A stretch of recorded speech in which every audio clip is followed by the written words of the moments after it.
Et donc justement, bah, tu disais que tu avais voyagé pendant le reste de cette cinquième année où tu t'es un peu baladé. Est-ce que tu peux nous raconter un peu des expériences professionnelles que tu as eues avant de retourner en France, retourner à l'école? Ouais. Donc du coup, à la fin de mes stages en Australie, je suis restée un petit peu en Australie, donc là à titre purement perso, donc j'ai complètement mis de côté les études veto et le reste, j'ai fait un petit break et ensuite je suis allée en Thaïlande pour à la base pour faire de la plongée. Et je me suis un petit peu éternisée en Thaïlande et je ne sais plus exactement comment. Je crois que j'avais dans mes contacts de l'école vétérinaire de Nantes une fille qui avait fait un stage dans un refuge entre la frontière birmane et la frontière thaïlandaise. Et je crois que j'avais du temps et je me suis dit bon bah quitte à avoir du temps autant que ça serve à quelque chose, va faire un tour là-bas. Et j'ai été là-bas me présenter en pensant qu'il y avait en fait un vétérinaire sur place et que du coup bah voilà j'allais un petit peu voir ce qu'il faisait et puis l'aider ou faire comme un petit stage en fait. Et en fait, ça s'est pas du tout passé comme ça. Je suis arrivée là-bas et en fait, j'ai été la vétérinaire parce qu'en fait, il faut savoir qu'à l'étranger, quand on a son DEFV, on est considéré comme vétérinaire même si on n'a pas sa thèse. Et surtout, en fait, il y avait personne d'autre, quoi. C'est un refuge qui marche juste sur la base du volontariat.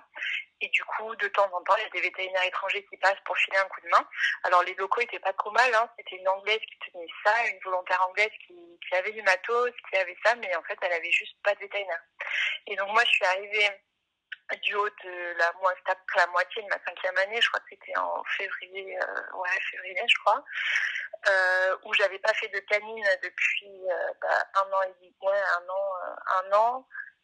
En plus, la canine, ça n'avait jamais été trop mon truc parce que je savais que je voulais faire des chevaux, donc j'avoue que j'avais un petit peu dénigré ça. Et je suis arrivée là-dedans, quoi. Donc au début, je me suis dit, mais qu'est-ce que tu fais là c'est pas correct vis-à-vis de la structure. Tu t'es engagée dans un truc que tu peux pas faire. Et en fait, petit à petit, ça s'est très très très bien passé. J'ai vraiment, je me suis rendu compte qu'il y avait une autre vision de la médecine vétérinaire, vraiment plus axée sur l'animal, pas du tout sur l'aspect économique, l'aspect financier, l'aspect rentabilité, performance, etc. Et ça m'a fait énormément de bien aussi, du coup, de travailler, d'évoluer dans une ambiance avec des volontaires étrangers, tout était bienveillant, quoi. Et là, j'ai énormément progressé parce que du coup, j'étais toute seule. Donc, je sais qu'il y a des trucs que j'ai mal fait, que j'aurais pu faire autrement. J'ai fait beaucoup de stérilisation, donc je me suis refait un petit peu la main là-dessus. Et après, j'ai fait ma première césarienne toute seule. Enfin voilà, plein de choses comme ça que j'aurais jamais fait en fait si j'avais été en France. Euh, donc je regretterai jamais ce moment parce que c'est ça aussi qui m'a vraiment réconciliée avec la médecine vétérinaire. Et je suis honnêtement aujourd'hui avec le recul, je suis pas sûre que si j'étais pas passée par cet endroit, j'aurais fini mes études. Alors je les aurais peut-être finies dans un souci de finir quelque chose, mais je suis même pas sûre que j'aurais cherché le travail derrière. Ouais. Donc voilà, c'est vraiment, je pense que s'il y a un truc à retenir, c'est que il faut quand même se laisser la possibilité d'avoir des opportunités. Et je comprends qu'on puisse être dégoûté par ce métier et je pense que c'est un peu aussi l'origine de votre projet de mettre ça en avant et de montrer aux jeunes vétos que pour tout le monde ça a été un petit peu difficile mais il y a tellement de facettes du métier qu'on peut toujours trouver quelque chose qui va nous correspondre et il faut juste chercher un petit peu quoi. Ok.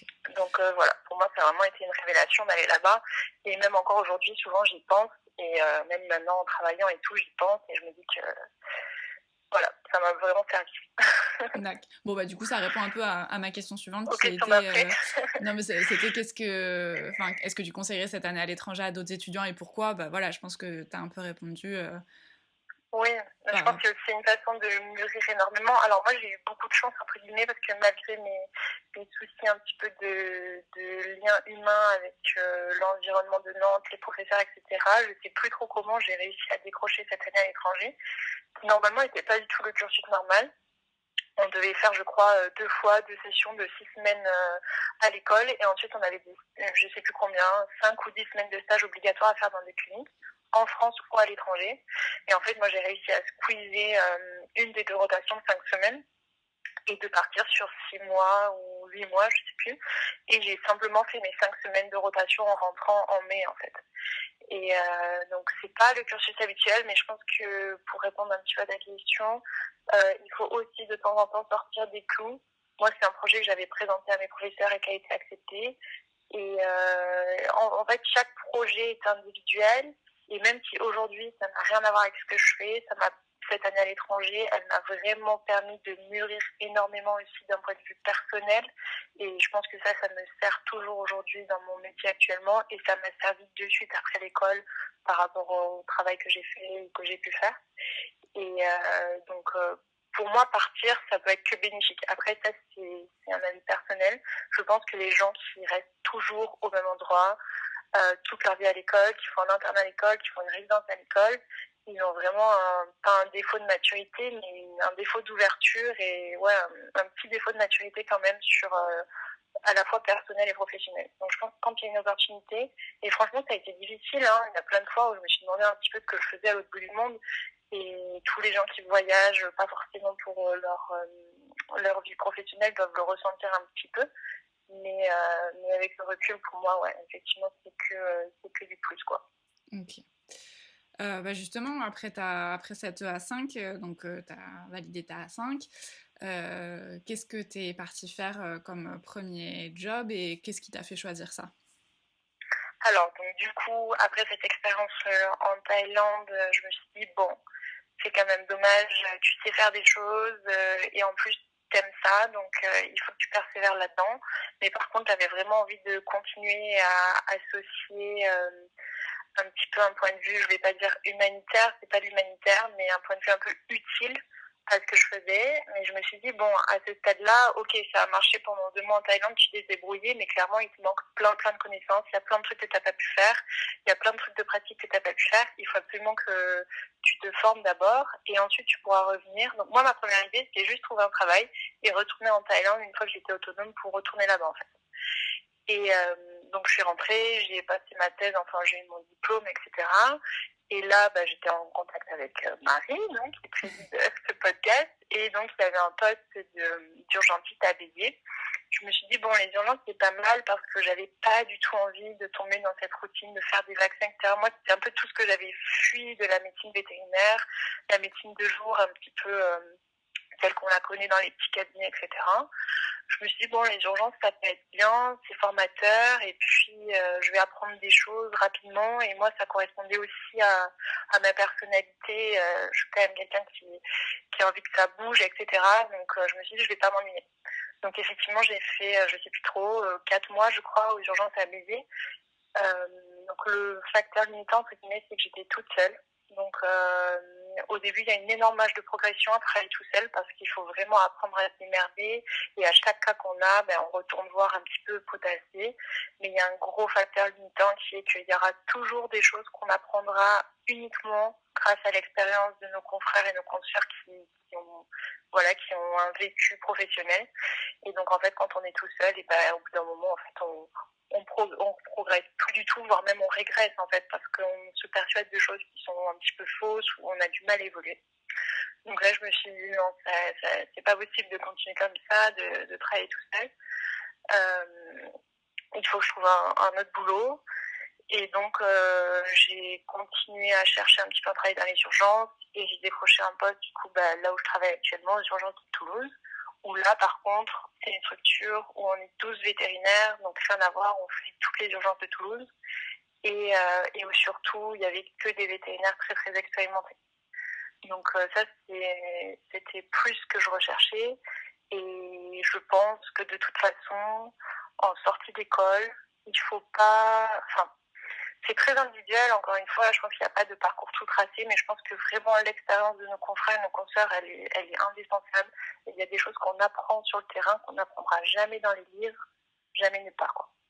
Donc voilà, je me suis un peu perdue par rapport à ta question, je suis désolée. Non, mais c'est bien, Je suis emballée. Donc, t'as continué en les gros, questions c'était ça suivantes. l'idée. Et l'idée, ça a toujours été de travailler dans le but d'être autonome, même si on ne connaît jamais tout, et dans le but de retourner travailler un petit peu dans ces zones un petit peu plus compliquées, où il n'y a pas de vétérinaire, pour aller faire un petit peu plus de la médecine, effectivement, de jungle. Et encore aujourd'hui, c'est toujours mon objectif, mais voilà. Ok. Donc là, actuellement, donc tu travailles dans cette clinique d'urgence. Tu peux juste nous dire 2 mots là-dessus. Qu'est-ce que tu fais un peu? Est-ce que Oui. c'est que du travail de nuit, que du travail de jour? Enfin voilà, nous décrire un peu. Donc, À la base, moi j'ai été embauchée dans cette structure pour faire essentiellement du travail de jour. Alors quand je suis arrivée, c'était une structure qui était ouverte simplement la nuit et les week-ends. Donc en fait, on faisait que les horaires de fermeture des autres vétérinaires. Donc tous les vétérinaires de Toulouse et environ, en fait, on assurait leurs urgences à partir de 19h le soir jusqu'à 9h le lendemain et les week-ends quand ils étaient fermés. Moi, à la base, ils m'ont embauchée pour faire ce qu'on appelle les sorties d'hospitalisation le matin, c'est-à-dire qu'en fait, tous les animaux qui avaient été hospitalisés sur la nuit, dans la matinée, je refaisais les soins, les examens complémentaires aux besoins et je faisais les transferts chez les vétérinaires, soit en vue d'examens complémentaires que nous on faisait pas, comme un scanner, ce genre de choses, soit simplement en vue d'une surveillance sur la journée, ou en tout cas je retransférais les cas au vétérinaire. Et aussi, il y a quelques cas qu'on garde sur la journée, soit les suites de chirurgie, soit les cas un petit peu lourds qui nécessitent une surveillance. À la base, c'était essentiellement ça. Ça m'a permis de vraiment voir comment fonctionnait la clinique, en continuer à apprendre énormément de choses et voir comment mes confrères évoluaient. Et après, petit à petit, je suis rentrée dans le système de garde. Donc là, je travaille maintenant quasiment essentiellement le soir, la nuit et les week-ends. Et donc, c'est vraiment de la médecine d'urgence. Donc, on fait, on fait beaucoup de chirurgie d'urgence, beaucoup de traumato, un petit peu de médecine sur les décompensations. Voilà. Donc, le fonctionnement, c'est ça. On est 12 vétérinaires maintenant. Donc, c'est une structure qui grossit beaucoup. Et il doit y avoir 8 ou 9 ASV, quoi. Donc, ça fait quand même du monde. Et c'est ça que j'apprécie beaucoup dans mon métier aujourd'hui. C'est le fait qu'à chaque fois que j'ai besoin, j'ai toujours un vétérinaire qui est là pour me parler de son expérience. En tout cas, on échange énormément tout le temps sur nos cas. Et en fait, je me rends compte de plus en plus, ça j'en avais pas conscience en sortie d'école, que ça fait vraiment énormément progresser et que je pense même la médecine en général ne peut évoluer que comme ça.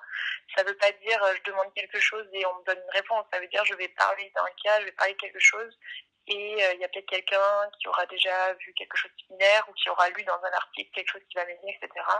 Et je trouve que comme ça on avance plus facilement, quoi. Donc ça, je trouve ça beaucoup plus agréable que les urgences que je faisais à Béziers. Et aussi, ça amène à faire du travail de qualité. Et je pense que quand on a l'impression de faire du travail de qualité, forcément, psychologiquement et physiquement, c'est beaucoup plus agréable, quoi. Ok. Donc globalement, tu dirais que tu te sens bien dans ton boulot de veto Oui. là actuellement. Ouais, ça m'a pris du temps. Je pense que j'ai mis quasiment 1 an avant de me sentir bien. Je pense que c'était lié à plusieurs facteurs. Le fait déjà que c'était des urgences, donc c'était quand même compliqué de rentrer dans le rythme. C'est un rythme qui est quand même très très élevé. Sur une journée, je dois faire une trentaine de consultes, donc ça va quand même vite. Et aussi de rentrer dans une équipe qui se connaissait depuis 10 ans, ça aussi finalement c'est quand même difficile.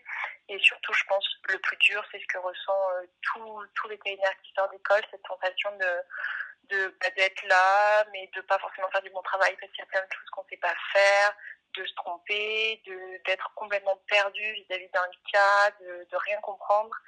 Enfin, moi, en tout cas, c'est ce que j'ai ressenti. Je ne dis pas que c'est ça pour tout le monde, mais pour en avoir parlé avec des amis, je pense que quand même on a un petit consensus là-dessus.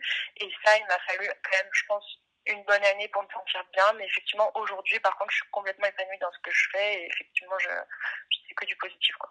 Bon, c'est top, tant mieux. Est-ce que tu as des projets et des envies, peut-être de trucs différents pour la suite? Oui, alors du coup, c'est un peu paradoxal parce que je me dis que je me sens très bien dans ce que je fais, mais effectivement, alors moi j'ai jamais perdu quand même au fond de moi mon envie de faire de la chirurgie qui était déjà mon premier objectif quand je voulais faire la médecine clinique, parce que ça a toujours été quelque chose qui m'a beaucoup attirée, qui me correspond d'un point de vue du caractère. Et voilà, c'est quelque chose que je veux faire. Donc là, aujourd'hui, je me forme avec une vétérinaire qui fait que de la chirurgie, donc en plus sur mon temps libre. Et l'objectif, c'est de faire un CF d'ortho, ou en tout cas une pratique exclusive de la chirurgie. Donc j'ai encore énormément de choses à apprendre. Ça, c'est un de mes projets. Et mon deuxième projet, ça rejoint un petit peu tout ce que je raconte depuis le début, c'est de retourner un petit peu dans une pratique de la médecine vétérinaire, dans des zones un peu plus isolées, dans des zones où il n'y a pas forcément de vétérinaire, etc., pour essayer de filer un coup de main. Donc pour moi, les deux projets sont pas du tout antagonistes, ils peuvent se faire un petit peu en parallèle. Et du coup, j'ai aussi monté une association pour par rapport à ça, du coup, pour partir, voilà, faire le tour de quelques îles en bateau et filer un coup de main sur place pour des campagnes de stérilisation, des campagnes de vaccination, etc. Donc moi, c'est un petit peu les deux idées que j'ai en tête et que je suis contente parce que ce soit l'une ou l'autre, elles se dessinent de plus en plus et elles vont aboutir comme je me les imagine. Mais voilà, je perds pas mon amour pour les urgences. Je trouve que c'est vraiment une partie du métier qui est passionnante à la fois dans la gestion des gens et aussi dans la gestion des animaux. Et c'est surtout un environnement où on apprend énormément, énormément, énormément. Par contre, d'un point de vue physique et personnel, je pense que moi c'est pas quelque chose que je pourrais faire de toute façon sur trop longtemps parce que ça c'est quand même du travail de nuit, du travail de soirée, du travail d'astreinte qui est quand même fatigant et surtout socialement qui est assez déstabilisant parce qu'on est toujours décalé par rapport aux autres, donc ça peut être compliqué à gérer d'un point de vue personnel. Voilà. Ok. Mais c'est très formateur. Ok. Allez, dernière question. Est-ce que tu as un dernier conseil qui te tient à cœur pour les jeunes vétérinaires? Je dirais oui que je pense qu'il faut vraiment aller au bout. Moi, la première, j'étais une des premières à avoir tout arrêté. Je sais, je parle en connaissance de cause parce que je l'ai vécu et aussi parce que j'ai beaucoup d'amis promo qui ont arrêté vétérinaire après les études. Je sais qu'il y a une vraie désillusion entre ce qu'on veut faire en entrant à l'école, comment se passent nos études, les premiers stages, etc. Je pense qu'aujourd'hui en France, on est vraiment en transition entre les vétérinaires qui sont en train de partir à la retraite, qui ont connu une médecine vétérinaire vraiment exclusive avec des gardes 24/24, 7 jours sur 7, une vraie implication à fond avec le client, etc. Et le fait qu'aujourd'hui, les jeunes qui sortent d'école recherchent un équilibre déjà vie professionnelle, vie personnelle beaucoup plus équilibré, ce que moi je trouve normal. Et du coup, ils n'arrivent pas à retrouver dans les cliniques dans lesquelles ils postulent vraiment ce à quoi ils s'attendent. Donc je pense qu'il y a vraiment un décalage entre l'attente des patrons, entre guillemets, en tout cas des gens qui ont des structures et qui recherchent des jeunes, et la vision du travail qu'ont les jeunes vétérinaires. Il ne faut pas lâcher l'affaire. Je pense que tout le monde va trouver sa place quelque part. Et c'est aussi à chaque vétérinaire de fabriquer un petit peu sa conception de son travail, s'imposer des horaires s'il en a besoin, s'imposer un rythme de travail, s'imposer ce qu'il veut faire dans son travail, ne jamais être emmené là où tu n'as pas envie d'aller, que ce soit d'un point de vue médical ou d'un point de vue personnel. Je pense que c'est super important. Et surtout, je pense que le vrai mot de la fin, ça serait au moins d'essayer. C'est-à-dire, moi, j'ai des amis qui ont essayé pendant 2, 3, 4 ans, 5 ans. Et à la fin, elles ont conclu que, bon, vétérinaire, d'accord, c'était pas pour elles. Mais sortir d'école, faire un premier travail de 2 mois et arrêter, je pense que c'est une bêtise parce que vous n'aurez pas vu vraiment l'amplitude des possibilités de travail qu'il y a. Et je pense qu'il faut vraiment essayer. Vétérinaire, on a un avantage d'avoir un diplôme qui nous permet de faire tout et n'importe quoi, de faire de la médecine, de faire de la recherche, de faire de l'industrie, d'aller en Papouasie, signer les pigeons. Enfin, je dis n'importe quoi, mais vraiment, des offres d'emploi, il y en a partout, des possibilités, il y en a partout. Et je pense qu'en persévérant un peu, tout le monde peut trouver un petit peu sa place partout, quoi. Ok. Voilà. Super. Bon, merci beaucoup. Si vous avez des questions pour Inès ou des choses que vous voulez qu'on approfondisse un petit peu, n'hésitez pas à nous poser des questions, soit en commentaire, soit à nous envoyer des mails et des messages. Et puis, si vraiment il y a beaucoup de demandes, on fera une deuxième interview avec Inès.